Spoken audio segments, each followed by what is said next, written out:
नमस्कार दोस्तों, PDS blogs में आप सभी लोगों का स्वागत है। उम्मीद करता हूँ आप सभी लोग बहुत अच्छे होंगे। दोस्तों, जैसा कि आप लोग जानते हैं, पिछले ब्लॉग में मैंने आपको बताया था कि मैं दिल्ली टू बैंगलोर गया था, कुछ ऑफिशियल वर्क था जिसकी वजह से। तो दोस्तों, सबसे बुरी बात मेरे लिए ये हुई है कि मैं वहाँ पे कुछ भी एक्सप्लोर नहीं कर पाया, बैंगलोर घूम नहीं पाया, क्योंकि ऑफिशियल टूर पे गया था और बिल्कुल भी टाइम नहीं मिला घूमने का।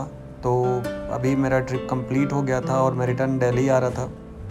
रोड के कुछ थे, जैसे कि अभी बीच में एक स्टैचू दिखा था जो कि फाउंडर ऑफ बैंगलोर थे, उनका स्टैचू था जो मैंने आपको दिखाया। और उसके बाद दोस्तों, हम यहाँ से बैंगलोर टर्मिनल 1 के लिए आ रहे थे। ये रास्ते का व्यू है, आप लोग देख लीजिए। और उसके बाद दोस्तों, हम बैंगलोर एयरपोर्ट आपको दिखाएंगे और उसके साथ में जो मेरा एक्सपीरियंस रहा है फ़्लाइट के अंदर का, वो दोस्तों बहुत ही अच्छा एक्सपीरियंस था। और मैं आपको कुछ ऐसे वीडियोस दिखाऊंगा जो शायद आप लोगों ने यूट्यूब पे नहीं देखा होगा। और ऐसे ऐसे व्यूज़ और ऐसे कुछ मेमोरेबल आपको चीज़ें देखने को मिलेंगी जो आप भी शायद सोचेंगे कि यार ये चीज़ें शायद ही कभी आपने देखी होंगी। तो आप मेरे साथ चलिए। ये दोस्तों बैंगलोर का एयरपोर्ट है, हम चेक इन वगैरह कर लेते हैं। उसके बाद फ़्लाइट में बैठने के बाद मैं आपको वो व्यूज़ दिखाऊंगा। और शायद दोस्तों, मैंने भी बहुत ट्रैवल करा है फ़्लाइट से, बट ऐसे व्यूज़ मैंने भी आज तक नहीं देखे हैं। तो चलिए हम आगे बढ़ते हैं। हमारा दोस्तों ये बैंगलोर का टर्मिनल 1 है और टर्मिनल 1 से हम लोग अभी अपना लगेज वगैरह दे करके, लगेज वगैरह सबमिट करा करके, फिर दोस्तों एक्चुअली सबसे बड़ी प्रॉब्लम ये थी कि मैं सुबह से कुछ भी खाया नहीं था, सिर्फ होटल से ब्रेकफास्ट किया था। उसके बाद पूरे दिन ऑफिस का वर्क, और ऑफिस का वर्क करने के बाद फिर मैं शाम तक बिल्कुल भूखा था। और लगेज सबमिट करने के बाद सबसे पहले मैं जाऊंगा कुछ खाने के लिए। और खाने पीने के टाइम का दोस्तों मैं वीडियो बनाता नहीं हूँ। और फ़्लाइट वगैरह चेक कर लेते हैं। मेरी फ़्लाइट दोस्तों 16:45 की थी। और उसके बाद फिर मैं लगेज सबमिट करा चुका हूँ, और लगेज सबमिट करा करके मैं अभी आगे जा रहा हूँ KFC, वहाँ से अपने लिए कुछ खा पी करके। और दोस्तों, ये मैं आ चुका अपनी फ़्लाइट पे। सामने मेरी इंडिगो खड़ी है, ये वाली है जिससे हम लोग जाने वाले हैं। तो दोस्तों, इस बार जब मैंने अपना बोर्डिंग कराया था तो मैंने स्पेशली उनको बोल दिया था कि मुझे विंडो सीट चाहिए, क्योंकि जब मैं दिल्ली से बैंगलोर आ रहा था तो मुझे विंडो सीट नहीं मिली थी और मैं कुछ भी व्यूज़ नहीं ले पाया। जैसा कि आपने देखा, तो मेरा कोई व्यूज़ वगैरह नहीं आया था और मिडिल रो थी, तो मैं प्रॉपर वीडियोस वगैरह भी नहीं बना पाया था। क्लाउड्स वगैरह थे और सबसे बड़ी प्रॉब्लम थी कि रात भी हो गई थी। वैसे दोस्तों, अभी हमारी फ़्लाइट रनवे पे है और उड़ने के लिए रेडी है, और विद इन अ सेकेंड ये ज़मीन छोड़ देगी।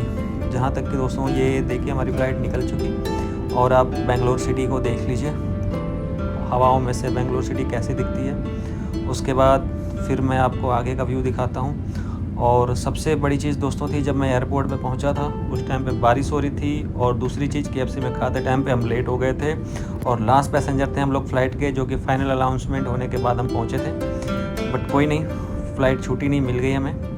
और ये फ़्लाइट अभी टर्न ले रही है। टर्न लेने के टाइम दोस्तों, फ़्लाइट जब एक साइड को पूरी तरह से लटकती है, बहुत ही प्यारा व्यू आता है। ऐसा लगता है किसी बड़े से झूले पे बैठ के हम लोग लटक रहे हैं। तो वो एक अल्टीमेट व्यू होता है। जैसा कि आप लोग देख रहे हैं, फ़्लाइट पूरी लटक करके टर्न ले रही है। और दोस्तों, जैसे ही हम आगे बढ़े थे, वैसे मौसम आपको पता ही ख़राब था, तो हमें बहुत ज़्यादा क्लाउड्स देखने को मिले और सामने से कुछ भी नहीं दिख रहा था हमें। और हम लोग भी यही देख रहे थे कि यार, मुझे भी था कि क्लाउड्स वगैरह, ऐसे क्लाउड्स तो बहुत सारे देखने को मिले, बट वो जो मैं आपको आगे दिखाऊंगा वैसा मैंने आज तक कभी देखा नहीं है। फ़्लाइट में मैं 50 बार ट्रैवल कर चुका हूँ, लेकिन वो व्यूज़ मुझे देखने को आज तक नहीं मिला है। अभी हम क्लाउड से थोड़े थोड़े ऊपर जा रहे हैं और दोस्तों, अभी अब आपको ये नज़ारा देखना शुरू हो जाएगा।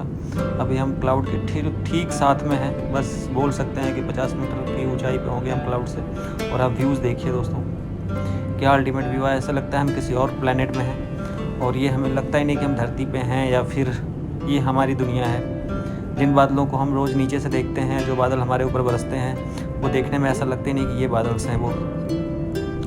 तो आप देखिए दोस्तों, उसके बाद जो अगली क्लिप आएगी उसमें आप इससे भी खूबसूरत व्यू आप देखेंगे। ये देखिए दोस्तों, कुछ दूर से जो क्लाउड्स हमारे पीछे हमें दिखे थे, ये वो क्लाउड्स हैं जो हमें दूर से ऐसे देखने को मिलते हैं। और अब इन पे दोस्तों जब सूरज की रोशनी पड़ती है, सनलाइट आती है, तो ऐसा लगता है ना कोई कॉटन वगैरह जो होता है, जो हमारे रजाई रुए गद्दों में भरा जाता है, वो रुए किसी ने हज़ारों टन रुए लेकर के आसमान में फेंक दिया हो और ये ऐसे ही बिखर के पड़े हों।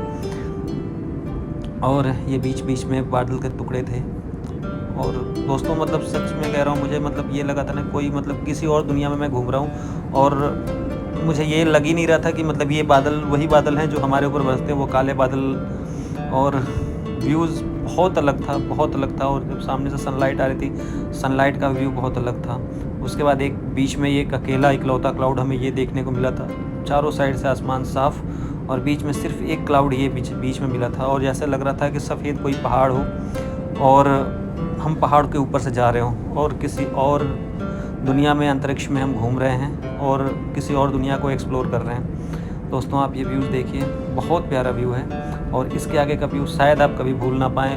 इससे भी खूबसूरत व्यू आपको इसके अगला वाला देखने को मिलेगा। ये देखिए दोस्तों, ऐसे जैसे हम किसी मूवी में या फिर कोई हॉलीवुड मूवी देखते हैं तो उसमें हमें ऐसे व्यूज़ देखने को मिलते हैं जिसमें कोई अलग दुनिया में लोग जा रहे होते हैं, एलियंस वगैरह पता नहीं कुछ और, उस टाइप का व्यू देखने को हमें ये मिल रहा था। दोस्तों आपको ये व्यूज़, ये वीडियोस कैसी लगी हमें कमेंट में आप ज़रूर बताइएगा। आपको ये क्लाउड्स और ये सारी चीज़ें देखने में कैसी लगी। और अपना जो भी, अगर आप फ़्लाइट में गए हैं, फ़्लाइट में ट्रैवल करते हैं, तो आपके साथ अगर ऐसा कोई एक्सपीरियंस हुआ हो तो हमें कमेंट करके आप ज़रूर बताइएगा। और ये देखिए दोस्तों, पूरी सफ़ेद चादर बिछी हुई है बादलों की। और सामने जब सनलाइट पड़ रही थी दोस्तों, तो ये सफ़ेद बादल हल्के हल्के येलो कलर में, गोल्डन कलर में दिख रहे थे और बहुत ही प्यारा व्यू आ रहा था ये। और दोस्तों मैं सच कह रहा हूँ, मैं मतलब फ़ोन लेकर के रिकॉर्ड करने में लगा हुआ था। मुझे यही नहीं समझ आ रहा मैं कहाँ पे रिकॉर्डिंग बंद करूँ। एक रिकॉर्डिंग बंद कर रहा था, सामने उससे भी खूबसूरत एक व्यू आ रहा था, उसे भी रिकॉर्ड करो, फिर अगला व्यू। दोस्तों मैं अब सच कह रहा हूँ, मैं पूरे फ़ोन की बैटरी डेड करके बैठ गया था। अदरवाइज़ मैं आप लोगों के लिए 1 घंटे की वीडियो बना देता, मुझे भी वो नहीं होता। और वीडियो बनती जा रही थी और मतलब अनस्टॉपेबल रिकॉर्डिंग थी। और मेरे पास पता नहीं कितनी सारी रिकॉर्डिंग्स और पड़ी हैं जो मैं वीडियो में अगर डालूंगा तो अभी भी शायद वीडियो 40-45 मिनट की वीडियो बन जाएगी। तो दोस्तों आपको ये व्यू कैसा लगा, आप हमें वीडियो के कमेंट में ज़रूर बताइएगा। और वीडियो पसंद आए तो लाइक करिएगा। थैंक यू, धन्यवाद दोस्तों।